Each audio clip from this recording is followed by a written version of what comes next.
코로나 블루 심리 방역 안내서. 안녕하세요. 전북대학교 간호학과 블루라이트 캠페인에 오신 걸 환영합니다. 저희는 오늘 코로나 블루를 겪었던 혜연이의 이야기를 들어보고 코로나 블루란 무엇인지, 그에 의한 증상은 어떤 것들이 있는지를 알아보고 코로나 블루 현황과 자가 진단 테스트 설문조사 결과를 살펴보며 이를 극복하기 위한 방안과 심리방역 사업을 소개해 드릴 거예요. 혜연이는 이번에 대학교에 입학하게 된 20살 신입생이다. 대학교에 가기만을 꿈꿔왔던 혜연은 갑작스런 코로나19 바이러스로 인한 팬데믹 선언으로 대학교에서 직접 수업을 받지 못하고 집에만 있게 되었다. 대학교를 못 가는 건 조금 실망스러웠지만 혜연은 학교를 안 가는 만큼 자신만의 시간이 생긴 것 같아 좋았다. 혜연은 늦잠도 실컷 자고 밀린 드라마와 예능 프로그램도 맘껏 시청했다. 코로나19로 인해 밖에 나갈 일도 없으니 자주 씻지도 않았다. 밤늦게까지 핸드폰도 하고 마음껏 늦잠을 자는 것은 며칠 동안은 매우 행복했다. 하지만 이 행복은 오래가지 못했다. 혜연은 어느 순간부터인가 점점 기분이 가라앉고 우울함을 느꼈다.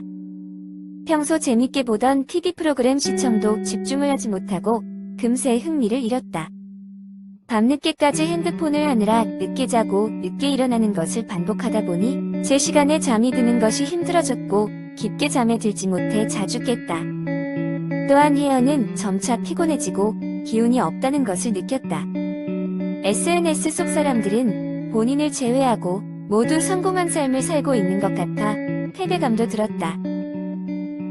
혜연은 자신이 변한 것이 코로나19 전염병 이후부터였다고 느꼈다. 오랜만에 친구와 전화통화를 하던 혜연은 본인이 느꼈던 우울감에 대해 친구에게 이야기했다. 그러자 친구 역시 본인도 똑같다며 자신도 코로나 이후부터 우울감을 겪기 시작했다고 했다. 혜연은 친구와의 통화 이후 자신의 우울감의 원인이 코로나에 있을 것이라 확신했다. 혜연은 자신의 노트북을 꺼내 지식 엔진에 코로나 우울감을 검색하기 시작했다. 놀랍게도 검색창에는 코로나 우울감과 관련된 단어 하나가 검색되었다. 코로나 블루가 뭘까? 코로나 블루가 궁금하다고? 안녕, 나는 코로나 블루에 대해 알려줄 코브라고 해. 자, 내가 조사한 코로나 블루의 정의와 실태를 소개해줄게. 코로나 블루는 코로나19와 우울감이 합쳐진 신조어로 코로나19 사태의 장기화로 인해 일상에 큰 변화가 닥치면서 생긴 우울감이나 무기력증을 뜻한다고 해. 이러한 코로나 블루로 인해 다양한 스트레스 반응이 나타날 수도 있어. 불안과 공포가 커져 주위 사람을 경계하거나 코로나19 발생에 대한 정보를 검색하는 데 집착하게 돼. 심지어 외부 활동이 줄어들고 무기력해질 수도 있어. 아직 코로나 블루가 얼마나 심각한지 와닿지 않지? 자, 그럼 이 그림을 봐봐. 올해 실시한 전국 20대 성인 4,450명 대상 코로나 블루 현황 조사에 따르면 다소 우울하거나 불안하다가 59%, 매우 우울하거나 불안하다가 12%나 됐다고 해. 또한 전북대학교 헤이팀에서 실시한 전주시 20대 성인 113명 대상 코로나 블루 자가진단 테스트 설문조사 결과 5점 미만 63명, 5점 이상 35명, 10점 이상 12명, 20점 이상 1명이었어. 5점 이상부터 우울감을 느끼고 있는 건데 약 42.4%가 5점 이상에 응답했으니 어느 정도 심각한지 알겠지? 그렇다면 이제 우리도 한번 코로나 블루 자가진단 테스트를 해볼까? 코로나 블루 자가진단 테스트는 최근 2주를 기준으로 다음과 같은 문항에 해당되는 증상이 있던 날을 체크한 뒤 그 점수를 모두 더하면 돼. 문항별 점수는 설문지 위를 참고해줘.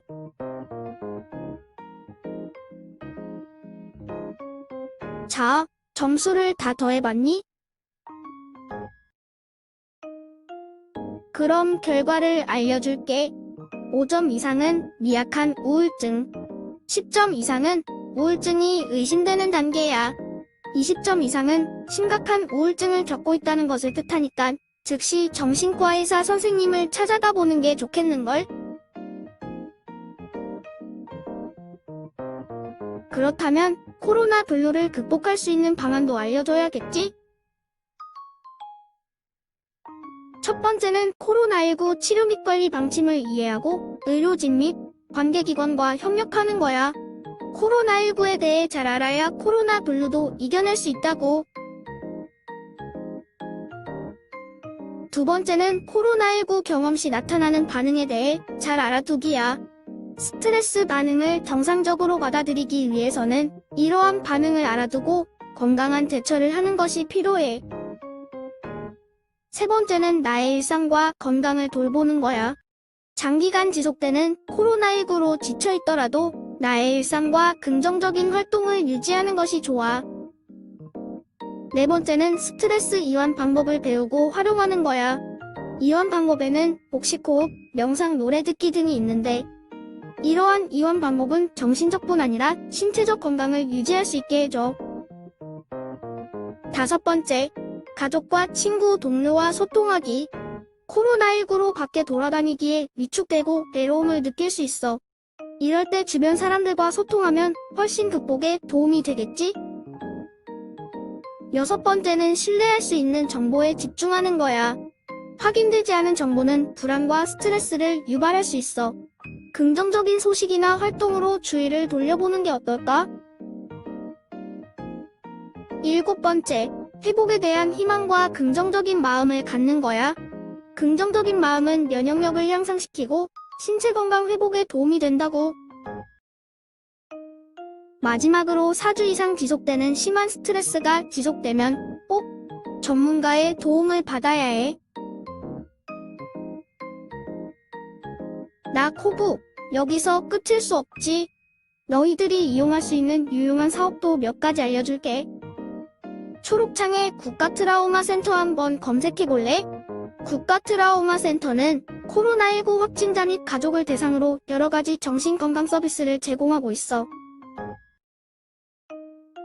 정신건강복지센터도 검색해봐. 정신건강복지센터는 격리자 및 일반인을 대상으로 코로나19 피해를 입은 주민들에게 적극적인 도움을 주고 있어. 다들 스마트폰 가지고 있지? 스마트폰 어플로도 손쉽게 코로나 블루에 관한 소식과 건강생활 정보를 얻을 수 있어.